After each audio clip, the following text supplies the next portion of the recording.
بسم الله الرحمن الرحيم الحمد لله رب العالمين وصلى الله وسلم على سيدنا ونبينا محمد وآله الطيبين الطاهرين اللهم صل على محمد وآل محمد وعجل فرجهم. مؤمنين and mu'minat, brothers and sisters, Assalamu alaikum wa rahmatullahi wa barakatuh. May Allah subhanahu wa ta'ala make this a blessed evening for us, Laylat Jumu'ah, Mubarakah, an opportunity to seek forgiveness for ourselves and for our marhumeen, inshallah, as it is a very special night for seeking forgiveness, inshallah. The a'mal that we just finished, the first night, the first Thursday evening or first eve of Friday of the month of Rajab, according to the narration, which has been questioned in fact, and therefore we do the a'mal of the night as Raja al-Matlubiyya, as we have not been able to completely authenticate the narration. Nevertheless, the narration says that the first Thursday night or first Laylatul Jumu'ah of the month of Rajab is the night of Ragha'ib. Ragha'ib comes from Raghba, when you want something, not the night of desires as some may translate it, the night of wants, wishes from Allah subhanahu wa ta'ala, eagerly wanting something, needs if you wish, and things that needs that you ask for and you want badly, and you ask Allah subhanahu wa ta'ala with raghbah, eagerness for it. And so that's the title given to the night, and the a'mal are the a'mal of the night. Again, we perform them with Raja al-Matlubiyya. And just a quick note on the a'mal, since it was brought up in a couple of questions, whether it should be between Maghrib and Isha or after Isha. The hadith that is mentioned in Al-Iqbal and also in Mafatih al-Jinan, the hadith says between Isha and Atma, بين العشاء والعتمة. And in the hadith, those who are familiar with the terminologies of the hadith, they know that one of the names of Salatul Maghrib is Isha al-Ula, and Salatul Isha, Isha al-Akhirah, the second or the last Isha. And also one of the names of Salatul Isha is Al-Atma, Salatul Atma, because it is recommended that it is prayed after the reflection of the sun has gone completely from the west, not the east but the west. So the redness in the west completely disappears, so it's the darkness. That's when you pray Salatul Isha. That is the fadila of Salatul Isha. So it's known as Al-Atma. So Bayn al-Isha wal-Atma is suggesting it's between Maghrib and Isha, not after Isha that we know as Salatul Isha. In any case, it is Raja'an, so whichever time you perform it Raja'an, and inshallah it falls into what it's meant to be, and inshallah we get the rewards of it. Also, we are remembering and commemorating and celebrating the birth and the martyrdom of Imam Hadi alayhi salam in the early days of the month of Rajab. And so inshallah we will remember him and have a few lessons or a couple of lessons, a lesson and a reminder inshallah from the Imam salawatullahi wa salamuhu alayh. The reminder is regarding the significance of the ziyarah that the Imam salawatullah wa salamu alayh taught us to recite, known as Ziyaratul Jama'a. And Ziyaratul Jama'a is literally like an encyclopedia about the Imams of Ahlul Bayt, introducing the status of Ahlul Bayt in general, the Prophet and the Imams salawatullahi wa salamuhu alayhim ajma'een, the maqam, the status that Allah subhanahu wa ta'ala has given them. It is very important for mu'mineen and mu'minat to not just recite this ziyarah, but reflect on the lines of this ziyarah. Do some reflection and understand the status of their imam. The important thing in the ziyarah of the imam is to know the imam. Man zarani arifan bihaqqi. Imam Rada alayhi salam says, whoever visits me knowing my rights.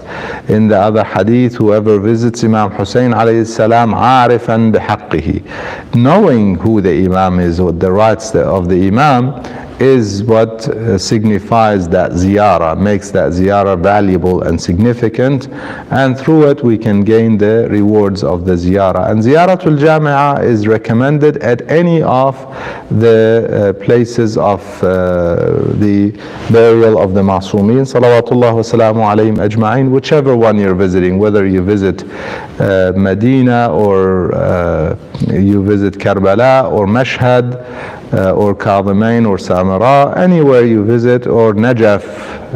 In fact, we can recite this ziyarah and learn first, and I urge mu'mineen and mu'minat to reflect on the lines and read whatever you read in a language that you understand, and read the meanings of it, inshallah. The other lesson, or the lesson I wanted to share from Imam Hadi alayhi salam, is regarding how to deal with fitan, how to deal with controversies and issues that arise that are controversial, and people start talking about them and arguing about them, discussing them, arguing, taking sides, and so on. One of the great or not so great rather, but one of the biggest, if you want, the debates and the controversies that arise at the time of Imam Hadi alayhi salam was regarding Quran. What is the Quran? Is it created by Allah subhanahu wa ta'ala, or is it qadim, like Allah subhanahu wa ta'ala, azali in a sense, like it's always been there? Or is it makhluq, created, like other creations of Allah subhanahu wa ta'ala? And the Bani al-Abbas at the time, Mutawakkil and some of the khulafa of Bani al-Abbas, used this opportunity to kind of segregate the people into groups, to create divisions for their own benefits. So they, in fact, they had their scholars suggest something, and whoever goes against their scholars is identified and persecuted, and so on. So the Imam salawatullah wa salamu alayhi was asked about it, and his response was not just a response to this particular controversy, and that's what I want to focus on. His response was not about this particular controversy that arise, rather about anything that people start discussing and arguing that is not of any benefit to them. Rather, it divides them and people start taking sides and so on. Fitna. At the time, it was fitna khalq al-Quran, or whether the Quran is qadim or not. And the Imam said Allah subhanahu wa ta'ala is the one and only one that is azali, and He is always there and He will always be there, and everything else is a creation of Allah subhanahu wa ta'ala. If you are now, he left it there, did not get into, the Imam did not get dragged into it either, to try and take sides either. Although some of our scholars, they suggest that this answer is telling us that Quran is not qadim, for example, or Quran is created by Allah subhanahu wa ta'ala. The Imam, you could deduce that if you wish, but the Imam did not even say that. Rather, if his response is that Allah subhanahu wa ta'ala is the one and only one who is azali. He's always been there and He will always be there, God.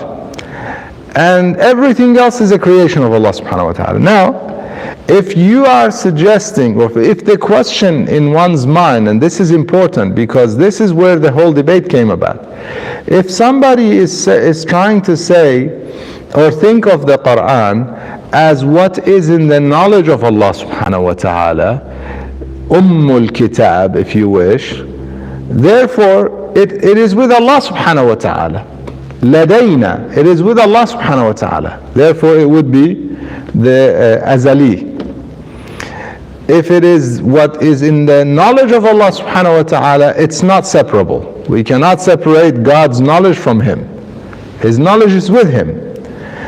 If you are thinking, if we are referring to Quran as the revelation that was revealed and put in a language بِلِسَانٍ عَرَبِيٍّ مُبِينٍ, is after Kitab. Yeah, وَإِنَّهُ فِي Kitab لَدَيْنَا. So if we're referring to the revelation, it's a creation, and the language of it and the rest of it. The Imam did not say this or that, he gave a general answer. However, with that answer, he said to the person who was asking him, and in other words, he said to you and I, he said, these are fitan. And when there is fitna, i'tazilu.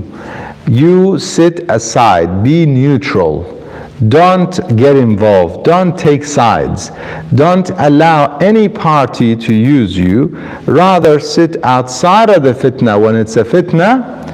And he says, only speak the truth. Only speak the haqq, truth. Meaning, if you do not know something for a fact, and this is a problem that many of us fall into, we take sides without even having full knowledge of the answers or the opinions that we're forming and giving. Allah subhanahu wa ta'ala in the Quran, He says, وَلَا تَقْفُ مَا لَيْسَ لَكَ بِهِ عِلْمٍ.